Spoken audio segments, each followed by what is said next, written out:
Le mauvais auxiliaire. Alors pour commencer, qu'est-ce qu'un auxiliaire? Un auxiliaire sert à former les temps composés. Il y a deux auxiliaires utilisés fréquemment, l'auxiliaire être et avoir. Pour pouvoir bien accorder nos phrases, on doit être capable de savoir où et quand utiliser chaque auxiliaire. Commençons avec l'auxiliaire avoir. Comment employer le participe passé avec l'auxiliaire avoir? Le participe passé des verbes conjugués avec l'auxiliaire avoir s'accorde en genre et en nombre avec le complément direct, le CD, si celui-ci est placé avant le verbe.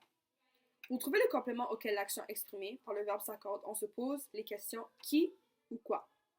S'il n'y a pas de CD ou si ce complément apparaît après le verbe, le participe passé reste invariable. Invariable veut dire qu'il ne change pas. Alors par exemple, j'ai beaucoup aimé sa dernière exposition. J'ai aimé quoi? Sa dernière exposition. Le CD est placé après le verbe, alors on ne l'accorde pas. Le deuxième exemple serait ces étudiants, je les ai reçus hier. J'ai reçu qui? Les. Les est un pronom personnel qui remplace étudiante, qui est au féminin pluriel, alors on l'accorde. Si il y a un COD, complément d'objet direct, dans la phrase, on utilise toujours l'auxiliaire avoir. L'auxiliaire avoir est employé lorsqu'on veut insister sur l'action évoquée. Alors, j'ai déménagé en août, ou bien il a sauciné en double fil. Maintenant, comment employer le participe passé avec l'auxiliaire être? Avec l'auxiliaire être, le verbe s'accorde normalement avec son sujet. Le participe passé se comporte comme un adjectif attribut du sujet. Pour retrouver le sujet, il suffit de se poser la question qu'est-ce qui fait l'action? Exemple, elle est bien nourrie. Qui est-ce qui est bien nourri? Elle. Alors nourri s'accorde avec le sujet, qui est un pronom au féminin et au singulier. Le participe passé nourri est donc au féminin et au singulier. Certains verbes comme se rire, se plaire et se jouer, ainsi que leurs dérivés, restent invariables. L'auxiliaire être est employé au temps composé de tous les verbes pronominaux et de certains verbes intransitifs qui expriment une idée de mouvement ou de transformation, comme aller, arriver, devenir, entrer, mourir, naître, partir, rester, sortir, tomber et venir. Par exemple, je me suis fait mal. Ils sont partis en vacances pour une semaine.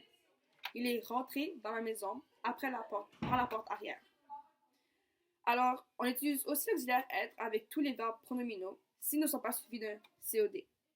Par exemple, je me suis douché, je me suis lavé les mains et je me suis réveillé. Voici un exemple. Sans moi, il aurait demeuré à la maison. La phrase changerait à quoi? Sans moi, il serait demeuré à la maison. Alors, il y a quelques exceptions liées aux auxiliaires. Alors, le participe passé de faire. Lorsque le participe passé de fait est suivi d'un verbe à l'infinitif, il est toujours invariable. Par exemple, ces biscuits, je les ai faits. On dirait, ces biscuits, je les ai fait lever avant de les cuire. Le participe passé est suivi d'un verbe à l'infinitif. Un participe passé conjugué avec l'auxiliaire avoir et qui est suivi d'un infinitif ne s'accorde pas avec le COD, même si celui-ci est passé avant.